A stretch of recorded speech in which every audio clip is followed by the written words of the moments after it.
नमस्कार दोस्तों। ईश्वर ने इस प्रकृति को बनाया है और प्रकृति के कुछ नियम बनाए हैं। इन नियमों के अंतर्गत जो सूर्य होता है सुबह से ही उगाता है, दिन होता है, धूप निकलती है, शाम होता है, सूर्य अस्त हो जाता है, रात होती है, चांद और तारे निकल आते हैं। और इस प्रकृति के नियमों का पालन पशु पक्षी और पेड़ पौधे भी करते हैं।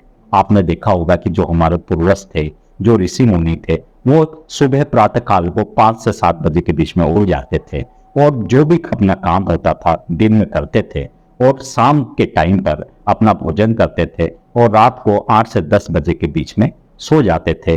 और इस प्रकृति के नियमों के पालन का नतीजा ये होता था कि वह एक लंबी जिंदगी को जीते थे और जो बीमारियों के नाम जो आज हम सुन रहे हैं वो उस टाइम पर कहीं कभी भी सुनाई नहीं देते थे। आधुनिकीकरण की इस दुनिया में आप देख रहे होंगे कि जितने भी बच्चे हैं, युवा है, रात रात को 2-2, 3-3 बजे तक जाग रहे हैं, सुबह 12 बजे तक सो रहे हैं।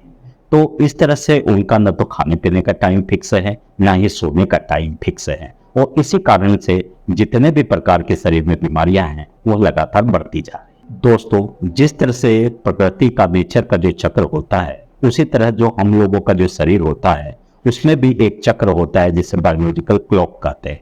यदि आप प्रकृति के नियमों का पालन करते हैं, सही समय पर खाते पीते हैं और सही समय पर अगर सोते हैं तो जो आपका बायोलॉजिकल क्लॉक होता है वो बहुत अच्छे से काम करता है।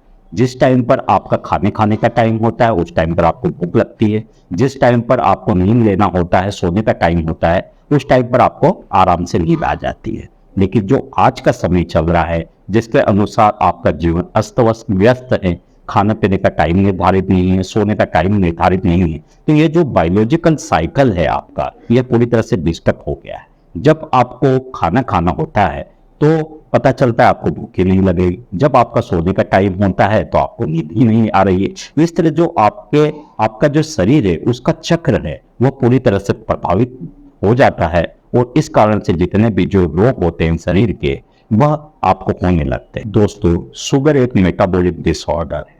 इसमें खाने पीने का समय और सोने का जो समय होता है उसका निश्चित होना बहुत ही जरूरी है। यदि आपका खाने पीने का टाइम अस्त व्यस्त है और सोने का टाइम अस्त व्यस्त है तो शुगर को कंट्रोल करना आपके लिए बहुत ही मुश्किल होगा और जो आपके ब्लड में है शुगर का लेवल लगातार बढ़ते चला जाएगा।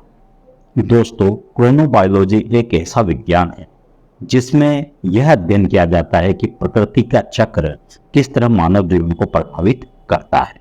क्रोनोबायोलॉजी के अंतर्गत 20 से ज्यादा देशों में 200 से ज्यादा रिसर्च किए गए और उन्होंने पाया कि जिन लोगों की जो नींद है 6 से 8 घंटों के बीच होती है उनमें शुगर की बीमारियां बहुत ही कम पाई जाती है।